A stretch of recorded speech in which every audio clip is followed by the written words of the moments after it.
Welcome to Public Forum, a community outreach program produced by North Idaho College located on Lake Coeur d'Alene. Featuring guests from around the globe addressing a wide variety of subjects, Public Forum serves to educate and enlighten. Please join host and moderator, political scientist Tony Stewart, in welcoming today's guest. We are very pleased to continue our series, that is a 10-week series titled Journey Through Time in Search of the Human Spirit is this year's topic on this special series. As I've said to you viewers before, every year we have a symposium at North Idaho College for a week called the North Idaho College Popcorn Forum, and we have a special topic. And those guests that are here to present to the community and our students appear on this program. On today's program, In Search of the Human Spirit, we're going to talk about that sub-area of spirit called beauty. And we're so fortunate to have the guests that we have. Our guest was with us today to talk about beauty from the Native American or American Indian perspective. Her name is Della Warrior. She is the president of the Institute of American Indian Arts in Santa Fe, New Mexico. She's held that position for approximately 3 years. She is a very enthusiastic supporter of Indian arts and poetry in her capacity as president of this very fine institute in this country. Our guest holds a master's degree from Harvard University in the field of education, and she is currently working on her doctor's degree at the University of New Mexico in her spare time while serving as president of the Institute. Also, our guest has been highlighted in a number of educational circles around the country, and some of the work of her students has been shown at the White House not too long ago. Ms. Warrior, welcome to our program. Congratulations on an outstanding address to our audience today, and thank you for appearing on the program today. Thank you for the opportunity to come to your beautiful town, city here, and to talk to you about the Institute of American Indian Arts and our students and the Indian culture. Thank you. And Native it's always, cultures. I'm sorry, thank you. And as always, I'm very pleased to welcome our regular panelist, Janelle Burke, who is an attorney in the state of Idaho, and Janelle will commence the question with our guest, Della Warrior. Well, as Tony mentioned, you are the president of this school, and you are from Santa Fe. The name of your school is the Institute of American Indian Art. Can you tell us a little bit about your school? Who would be the students who would come there, and what would they study? Okay. The school was, it's actually the Institute of American Indian and Alaska Native Culture and Arts Development, but because it's such a long name, we've shortened it to IAIA. Our students come from all over the country. We have, in any given semester, about 70 different tribes represented in our student body. The school became federally chartered by Congress in 1988. There was legislation that was created moving it out from under the Bureau of Indian Affairs, where it was started in 1962. The Institute actually started as an experiment on the part of the Bureau because of the concern on what was happening with the Native art forms and the concern that the Native people were developing souvenirs, trinkets that could be sold, for very cheap, and it would provide a little money for the tribal people, but they were concerned that a lot of this great art was being lost. And so then the Institute was established as a high school. And it really, I think it's important to note that this was the first departure from the government's policy to really eradicate the Native culture. That the whole, I know from the boarding school era, my parents and that whole generation, they were forcibly removed from home and forced to go to boarding schools, where they were punished if they spoke their language, and there was virtually nothing that was allowed relative to the Native culture within the educational system. So, and when the school was created, this departed from that policy and that practice to really allow Native arts and culture to be taught in the school program, in the educational program, and to have the whole curriculum based on the Native culture. It's a historical time. as well as bringing the people at the time that were the prominent practicing artists, bringing them in as the faculty and providing them with the supplies and materials to create the art.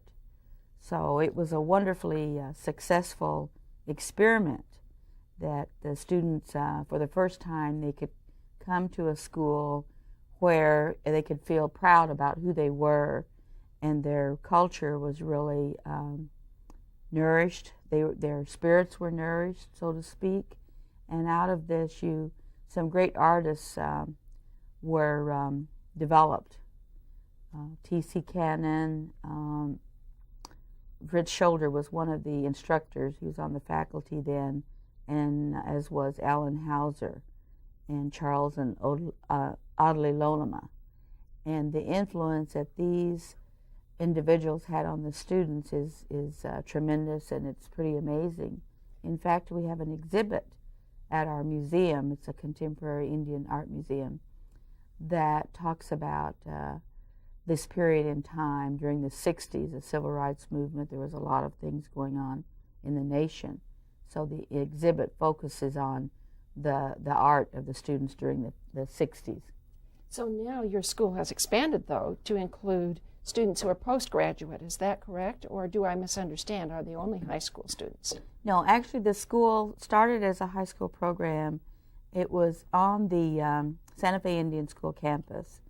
And in I think it was 1981, it was relocated on another school's campus, the College of Santa Fe. And at that point, it was both a high school and a post-secondary program. But as time went on, the decision was made that this should really be a college program. So the IA became a 2-year fine arts college in 1984. And we recently, as of August of 2000, we were finally able to attain one of our long-standing dreams, which was to have our own permanent home, our own campus. So we moved to some land that was gifted to the school by the Rancho Viejo Partnership, a wonderful gift of 140 acres surrounded by the mountains, and it's just a quite lovely site. And how many students do you have? I just have to ask one more question, Tony. How many students at any given time are usually at the school? Well, our enrollment at this point is very small. We have 135 students, but with the new facility and the new programs that we're going to be adding, I believe that will increase, rapidly. Yes.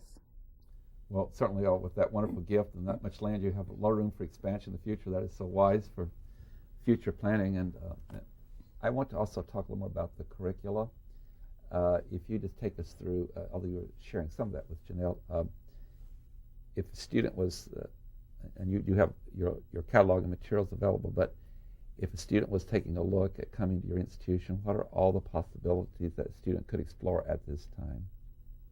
Well, we offer, degree programs in two-dimensional arts, three-dimensional arts, and in museum studies and creative writing. We have, they can take jewelry, painting, pottery, sculpture, design, photography, printmaking, and they can also learn about running a museum, which at this point in time there's a great need as tribes begin to establish their own museums. And we're the only 2-year museum studies program in the nation. And we also have a creative writing, and many of our graduates have published books as well as poems, both in this country and other countries. So we have a lot of outstanding students in those fields, and as well as painting. Painting is the most popular course that people come to take. But I have observed that over the years, they will come there for a particular reason, maybe to take museum studies, or they're going to take creative writing, but they decide to try something else. And many of them are good in multiple media. It's pretty amazing. Your students, after graduating from your program, they go back across the United States, and I'm sure they, in turn, not only do their wonderful work, but they share with others that keeps the process expanding, and even to students who don't come to your institution. It's my understanding, too, that you're looking at expansion to where you'd be a 4-year program, and would you give us any kind of indication what a timetable you may have on that? Okay. The Board of Trustees just recently approved us to move forward with moving our Museum Studies program and the Creative Writing program to 4-year degree programs.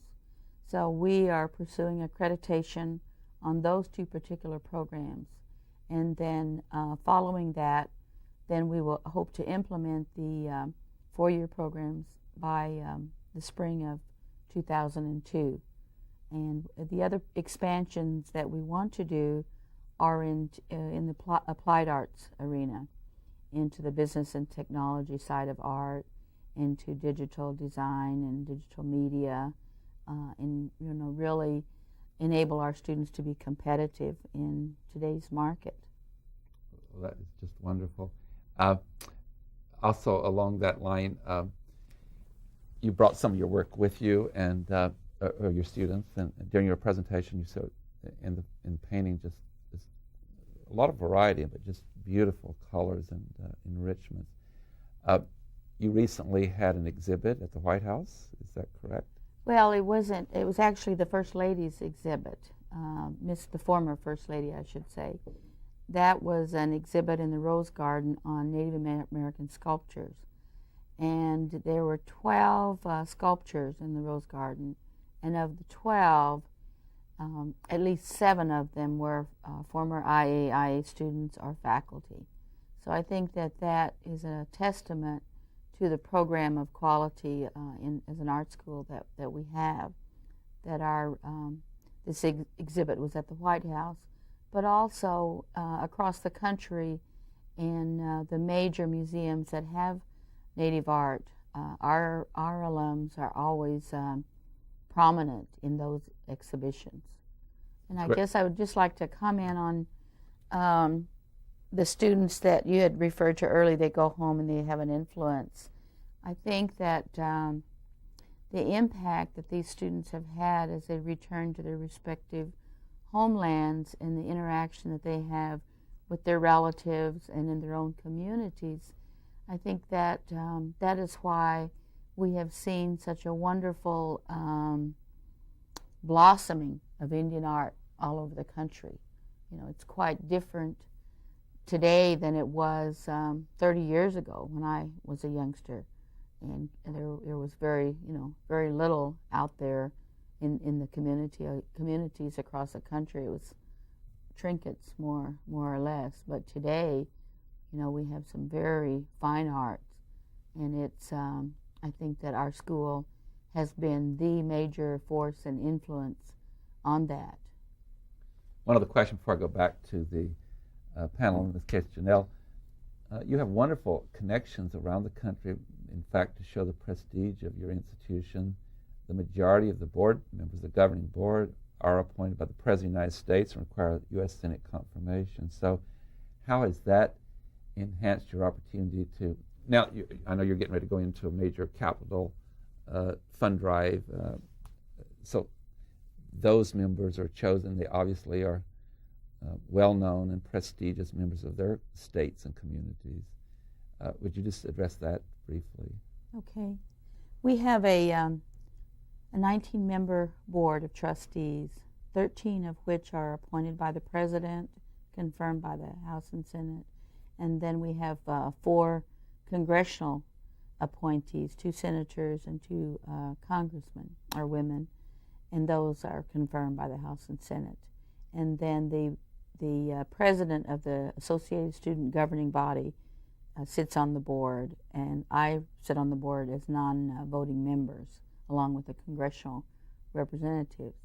These individuals that are appointed to the board are people who have really played a leadership role in their various communities, we have the majority by our enabling legislation must be Native American, but we also have non-natives that are on the board. So they have a lot of influence, and they, in a range of their backgrounds, their experience varies. Some are educators, some are business people, some are artists, some are attorneys. So you have a broad spectrum of expertise on the board. And so they at this time, they're working with us to outline the plans for a major capital campaign to really achieve our goals that we have envisioned for the next 10 years. And one of the members is from Coeur d'Alene, Idaho, is that correct? Yes, yes. Share with our viewers who that is. Oh, that is Jeannie Gibbons, a member of the Coeur d'Alene tribe and a former legislator here in Idaho, and just a wonderful person. And she's the chairman of the development committee. She also is the president-elect of the board of trustees. She will take over in January as the chair of our board, and she provides great leadership on the board and great vision as well. Thank you. Janelle Burt. A good number of our viewers travel throughout the United States, and of course one of the places that's a favorite is Santa Fe. Can you tell us where they could go to view your museum if they happen to be in the area? Okay. Our museum, we're fortunate to have a building that was assigned to us. It's a federal building, a former post office, and an FBI building. So that building was turned over to the school in 1991. There was a major campaign to renovate it, to make it into a museum. So it's right in downtown Santa Fe, just one block east of the plaza, across from St. Francis Cathedral and the La Fonda Hotel. The museum houses the National Collection of Contemporary Indian Art. And our art has been, the collection started with the students in 1962. And over the years, the museum studies faculty person, Chuck Daly, always tried to collect at least one piece from every student. So we do, of all of the students that have gone to the Institute, we have almost one piece of their work. And in addition, we've had items that were turned over to us from the Bureau of Indian Affairs, and we also have individual donors that give their collection, donate their collection to the museum. So if people are really interested in seeing some contemporary Indian art, that would be a place that they could go. And would they expect to see some art from the past as well? Would there be some historical art there as well? It depends on the exhibition, but normally no, because our focus is contemporary. And in fact, some individuals that come in, they'll look at the art and they'll say, well, this isn't Indian art, because they're used to seeing artifacts from the past. But Indians are alive and well and prospering today, and so the contemporary art of today is going to be the traditional art of the future. When they look back, it will be, become traditional. Would you see there, what kinds of art forms would you see there? Would you see some jewelry? Would you see some sculpture, some painting? What would you see there? You would see all of those, plus you would see photography, and you would see printmaking and textiles, depending on the exhibit. So that could be a very good trip for someone who goes to Santa Fe. Yes, and we also have because the museum has a role as a teaching museum as well. The students, as a part of their studies, they learn to curate, to do the exhibits, to plan them. They also, as a part of their one of their courses, they must design a museum or a cultural center. So they design it and they construct a model of it, and their studies teaches them to be the director to the janitor, and to learn about security and insurance, all those aspects, climate control of running a museum. We do have two student shows a year, one in the winter student exhibition, and the graduation show in May.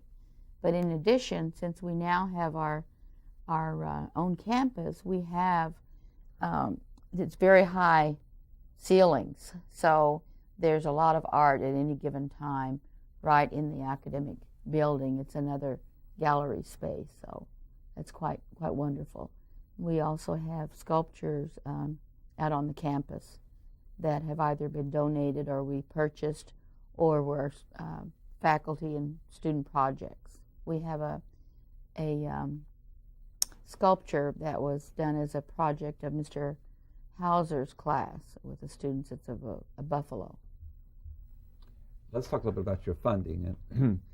And we may have viewers that will be visiting you, or viewers that are patrons of the arts, and they at some point may want to be supportive of your institution. I'll do two things. One, we'll talk a little bit about where your funding comes from to operate the institute. That would be first. Okay. Well, we are, for the most part, up until 96, we were 100% federally funded. And at the time, this was when the Congress was, their attempt to balance the budget, and they were looking at priorities, and the priorities at the time were must do, should do, and nice to do. And so the arts, including NEA, fell under the axe because we were considered kind of luxury things that was nice to do. So both NEA and the IAIA were zeroed out of the federal budget for 96. This was at 95. It seemed like the years just began to run together over time. But they zeroed us out, and we had a national rally to restore our federal budget. So we were able to get back into the budget, but we ended up with a major budget reduction of 44%, which was very drastic and very devastating to the whole institution. We were forced to close one of our dormitories. We were forced to cut our programs. The programs that were cut at that time were performing arts, and at that time we were just, that program was just up for accreditation. And then the other program we cut was we are also the National Repository for Native Language. So we had a National Center for Research and Cultural Exchange, which that center was working on the preservation of native languages. So that center was shut down as well, and also our Communication Arts program. And this was really, it was so devastating. And out of that came a lot of anger and chaos and turmoil on the campus as people lost their jobs, and people that wanted to come to the Institute, say, to take performing arts, they weren't able to. So there was a lot of turmoil that came out of that. And I think that the first round of cuts, there were like 50 staff were laid off and about 5 faculty. So then our budget went from $9.2 million down to 5.5, and we stayed at 5.5 for 2 years. And then the following year, we took another cut of $4.25 million. And the government told us that, well, you really are going to have to be self-sufficient. And so we did. We've tried. We've actually moved our dependency on federal support down to 70%. So within a 4-year period, we've been able to do private fundraising at 30% of our budget. But it's very difficult. Very difficult because our alumni are not investment bankers. They're not attorneys. They make a living. We have some that have their own galleries and are doing very well, but they're not at the level that they could donate a building or give a six-figure gift. And our students are from throughout the country. 95% of them are on financial aid. So we stayed back at the 4.25 level for 2 years, and then last year they cut us by another 50%. So that means that within 5 years we lost 77% of our federal appropriation. So we had to really rally the support. The tribal leaders across the country, our donors and alums, other community leaders stepped forward, and they demanded that, this is the nation's school. This was set up because the nation decided that the continuation and preservation of Native arts and culture was key to the nation. So we were able to get our budget restored up to 4.25 last year. You're the only center institute in the entire United States that has this particular mission. Yes. And you certainly were expanding into being the only institution like preserving of all the language and so forth. So I commend you for being persistent. And well, we can't. It was a wake-up call. So we know that we must continue to strive to have significant dollars to build an endowment, to also build a scholarship endowment so that we can support the education of the students. And then also we need to grow, we need to expand, we need more housing. On that note, I have to bring the program to conclusion, but the good news is to our viewers that Della Warrior will be back next week. Thank you so much. And on the second program, we want to talk about a little more about your school, and then we're going to move to talking about our subject, beauty as a human spirit, in relation to your particular concepts. You have some wonderful ones to talk about concerning the history of American Indian culture and how that is emerging and also re-emerging in so many ways. Thank you so much for being with us, and we look forward to your return next week. Thank you. And it's always, I thank Janelle for her fine questions. Ladies and gentlemen, join us again next week when we will continue this series In Search of the Human Spirit with our guest, Della Warrior, in part 2 of her program. Until then, please have a good week. I am Tony Stewart. Recorded on the campus of North Idaho College, Public Forum is the longest-running entirely college-produced program on PBS. Each episode is pre-recorded live and is an educational outreach from North Idaho College.